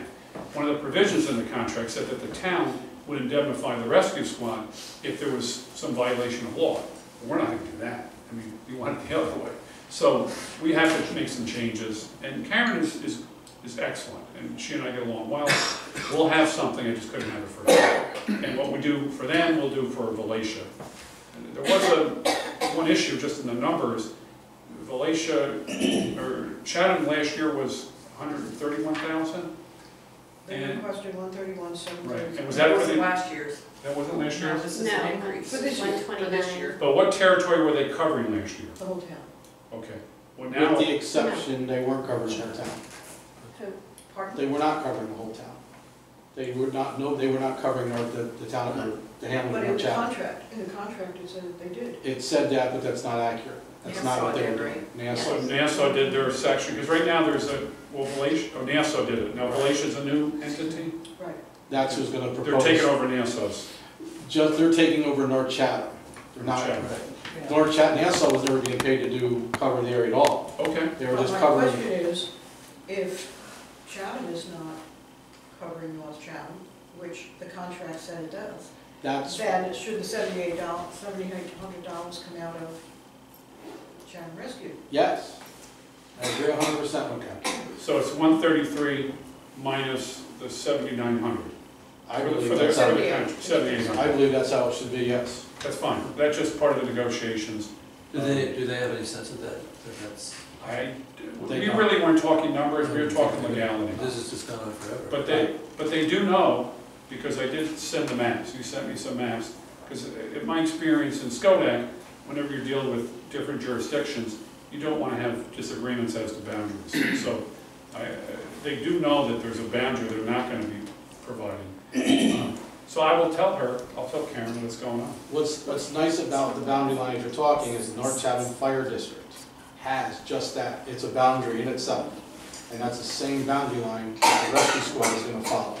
It's just, you're not recreating anything. You're just giving, the squad is going to cover, Glacier Rescue Squad is going to cover the same territory that the North Chatham Fire District covers. So it's easy to figure out what they're doing. Exactly. Well, we had one time some competing districts over a vague language, and Right. it really wasn't that fun. That was common in the fire service around here too for the longest time. So I'm glad that there's a precise demarcation. But we'll have it done for your, when's your next meeting? December? Now, I know you have one on the 20th. You have meetings all the time. We're not gonna have it done by the 20th. The next question is, PJ Keeler needs to his budget. PJ, well, I will talk to Karen and just let her know that the numbers are the 133 minus the 7,900. If I get any pushback, I'll let you all know. 23,924. The 15th is our regular meeting. Okay. Well, I will endeavor to get it sooner. So why don't we have that meeting on the 28th if it can be amended to do any business as comes before the board, as opposed to being limited solely to the issue of local law number 1.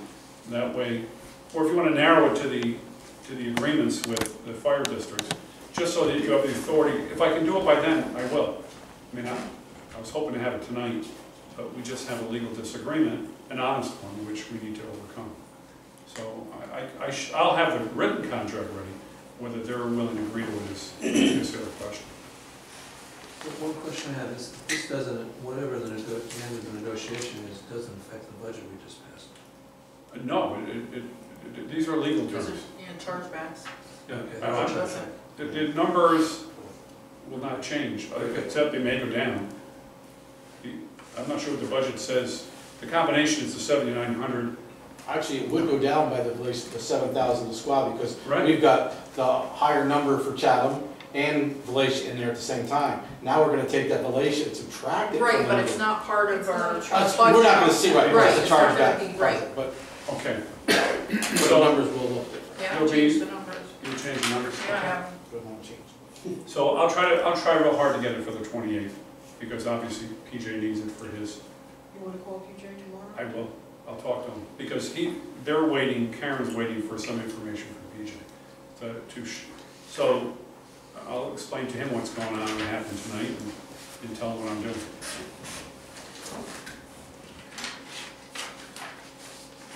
We're good? Thank you. Yeah, that's it for me. No more bad jokes here. Okay. I'm done.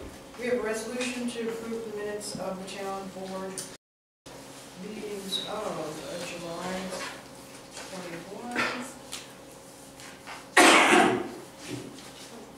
July 25, August 4, September 15, and October 4. October 4th. It's 4th. 4th. Yeah. Everybody got the minutes? Were there any corrections? You corrected that one number? I did.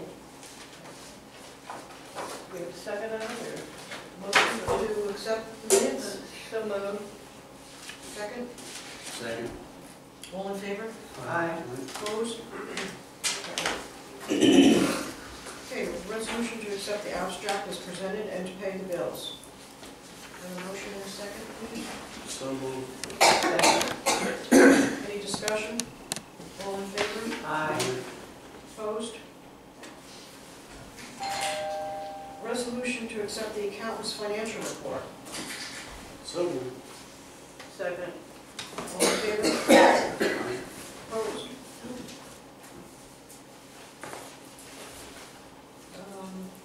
Okay, we did that. We have a resolution authorize the annual New York State retirement payment early. Whereas the New York State Employees Retirement System annual invoice of $115,800 covering the fiscal year ending March 31, 2016 has been received. And whereas payment of this invoice is required by February 1, 2017, if the invoice is paid by December 15, 2016, the payment is reduced to $114,831, a savings of $975. And therefore, be resolved, the town board authorizes the budget officer to pay the New York State Retirement System invoice for $114,831 prior to December 15, 2016. So moved. Second. All in favor? Aye. Opposed? Motion carries.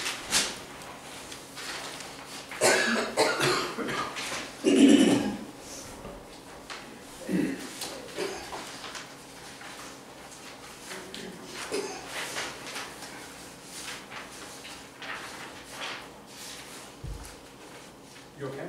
Yeah. I can do anything while we're on top of it. I can answer.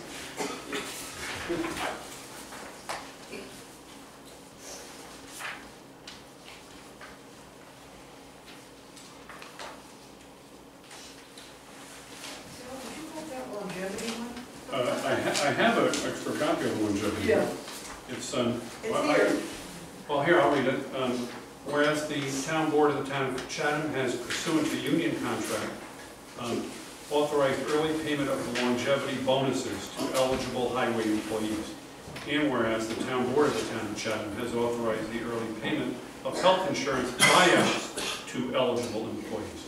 Now therefore, it is resolved that the town board determines that longevity bonuses and buyouts that are due at the end of calendar year 2016 shall be paid to eligible employees as part of the December 2, 2016 payroll. It's different, Beth Ann, because we both did one. You have a copy You of have- mine. Okay. It's Okay. basically the Thank same you. thing. Can I have a motion in a second? So moved. Second. Any further discussion? All in favor? Aye. Opposed? Motion carried. One more. No. Tax cap resolution. Oh, yeah, next page. This is an amendment to the budget appropriation, whereas the town board of the town of Chatham authorizes the participation in the enhanced payroll program with the county sheriff's department, and whereas the town board of the town of Chatham created a budget expense line using A 3310.4 traffic control, and therefore be resolved, the town board authorizes the following amendment to the 2016 budget appropriations. From A 2610 fines and forfeitures revenue to A 3310.4 traffic control, amount of $6,500. That will cover the next 2 months. And then our budget for 2017 will make that appropriation. So we're just moving the monies because there wasn't anything in the traffic control. So moved. Second. Any further discussion? All in favor? Opposed? Motion carries. And then the last one is authorization for the supervisor to file the tax cap calculation. At the regular meeting of the town board of the town of Chatham, Columbia County, New York, duly held on the 17th of November, 2016, at the Town Hall, 488, State Route 295, Chatham, New York. The following resolution is proposed and seconded. Resolution is made by, can I have a motion? So moved. Second. By Councilman Balcom and seconded by Councilwoman Haber. Whereas the town of Chatham has the requirement by the New York State Controller's Office to file a tax cap calculation submission showing that the 2017 town of Chatham budget does not exceed the maximum tax cap increase allowance to the New York State Controller's Office prior to the adoption of 2017 town of Chatham budget. Whereas the town supervisor has the responsibility to facilitate and ensure that its filings completed as required. Now therefore be resolved by the town board of the town of Chatham authorizes the town supervisor to complete all necessary documents and filings to comply with the New York State Controller's tax cap filing and reporting requirements as related to the 2017 town budget and its adoption. Upon question of the foregoing resolution, the following town board members voted aye in favor of the resolution. The supervisor, aye. Councilman Schwartz, Yes. Councilman Lochner, Yes. Councilman Hibbert, Yes. Councilman Becker. Yes.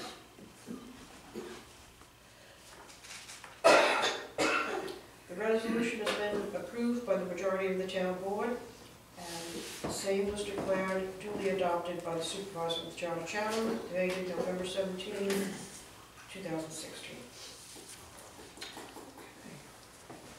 I think we're about to. And we'll go to public comment.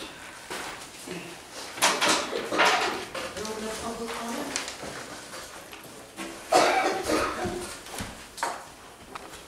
Are you recognizing me? David LeBeau. The breaking out of the North Chatham Library, I think that's a good idea, but I think you have to put on the website in big black bold letters the discussion that this will not affect anybody's tax bill, because you're going to get a million questions saying just as we had before. Secondly, I reiterate my opposition to the sheriff's enhanced patrol, even though you passed it. And I think since the expenditures is $30,000 and revenue was 20 in the budget, instead of the revenue enhancement, it should be called revenue dissipation or something of the sort. And thirdly, as a member of the Citizens Finance Committee, I would like to correct what I believe is an inaccuracy in a statement by Councilperson Haber. The Finance Committee did not approve the enhanced patrol. It was brought up by the supervisor in discussions with Sheriff Bartlett. It never was brought to the committee. No, it was, I was not, that's why I was, No, it didn't. Excuse me, I'd like to interject. I was at the meeting and presented it to the Citizens Finance Committee. But we didn't approve it. No. Approving is what your objection is. Well, just the objection is to the statement that we approved. Okay. That's all. Thank you. As a regular member of the Citizens Finance Committee, the enhanced sheriff's patrol was never brought to our attention, nor did we vote on it at any time, nor were recommendations that were brought forth to the board as the Citizens Finance Committee were not from the Citizens Finance Committee. They were generated from outside of that committee, because I attended all of those meetings faithfully, as did Mr. LeBeau. So that is absolutely incorrect. And the minutes show that that was never brought up nor voted upon. I did not miss a meeting. I took notes faithfully.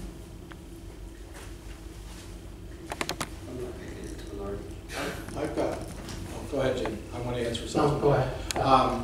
I want to make a comment on Jim's comment to him directly. I know you took as an insult asking your name, but I think some of that has come from us as board members always not recognizing some of the members of the public. For the most part, we do, but there are times when we don't recognize somebody in the audience. You, of all people, you're somebody that we do recognize. But rather than ask this person to give their name and not you, it's been uniformly decided to just ask everybody to present their name. It wasn't meant to insult you by any means. It was actually meant for us so that when we're talking to somebody, I'm talking to them by name. It just makes more comfortable conversation for us to the public if I'm talking to them by name than just the person in the audience. So I apologize if you took it as an insult, but by all means, I do not believe this board meant it to be that way at all. I know I did not.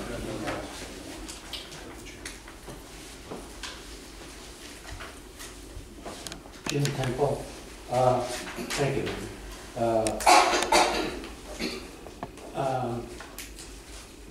I'd like to commend the board here on what you've done here in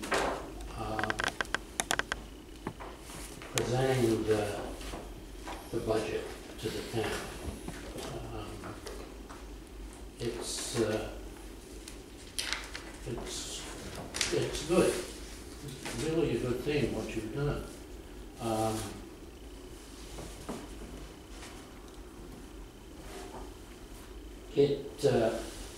The way the town has operated over all the years I've been coming,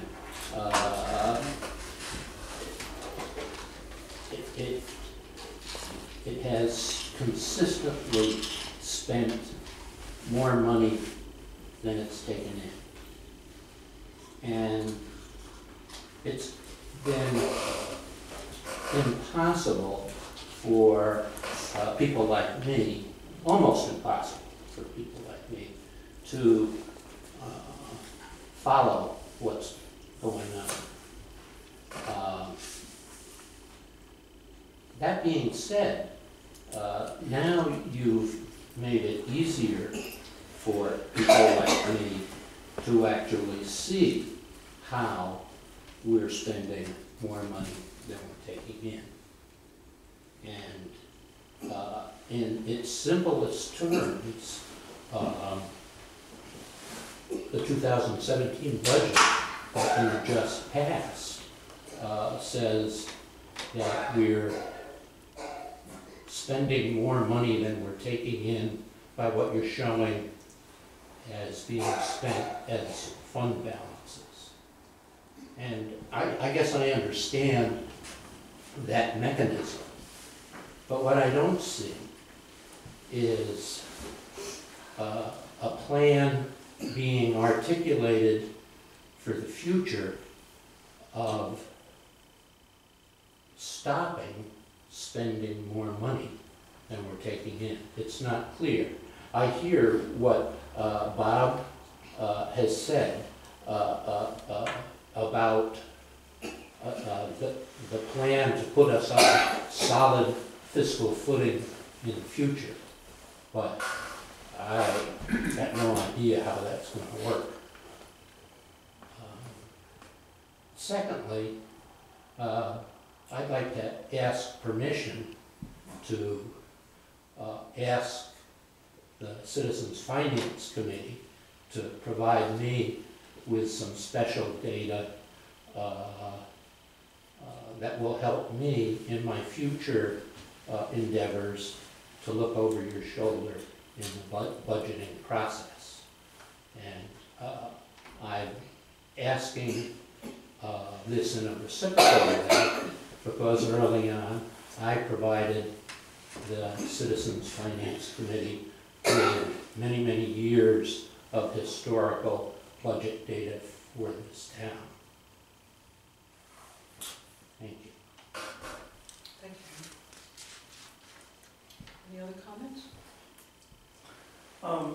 My name is Ernesto Brujo. I'd like to actually thank the board for all the incredible work you did on the budget. And I'd like to also say I thank you for asking our names, because we are lucky to be a growing community with not just weekenders but full-timers coming in. And maybe sometimes you sit and everybody knows you, but you don't know my name.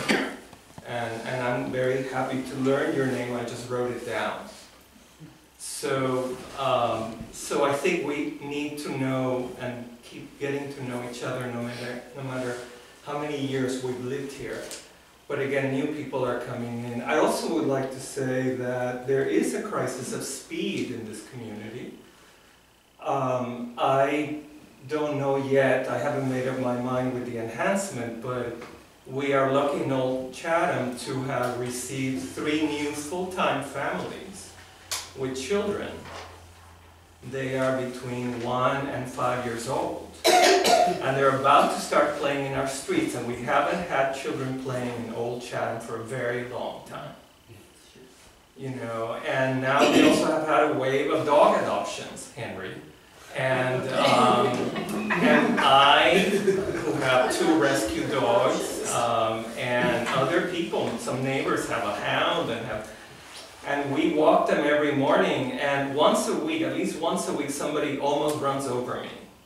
And they don't slow down when they see me coming, they just keep speeding at the 30-mile-an-hour. They don't even stop at the stop sign. Right, they don't, and they just go on to the next, you know, the open area and speed through. So we do have issues with speed in this community for the children that are about to start playing in it, and for the, you know, hopefully more dog adoption people. So we need to control that. We need to control that. I walk my dogs 4 times a day. I speak with the neighbors who have children, and everybody's very concerned.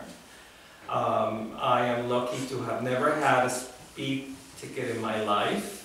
I'm sure I've just jinxed myself and I'll get one. But and I don't want any of my neighbors or you people, good people of Chatham, to get one. But we do have a crisis of speed, and that's real. How we go about controlling it, that's what this discussion is about. So thank you for all the work, because it's been pretty admirable. Thank you. Thank you, Mr. Any other comments?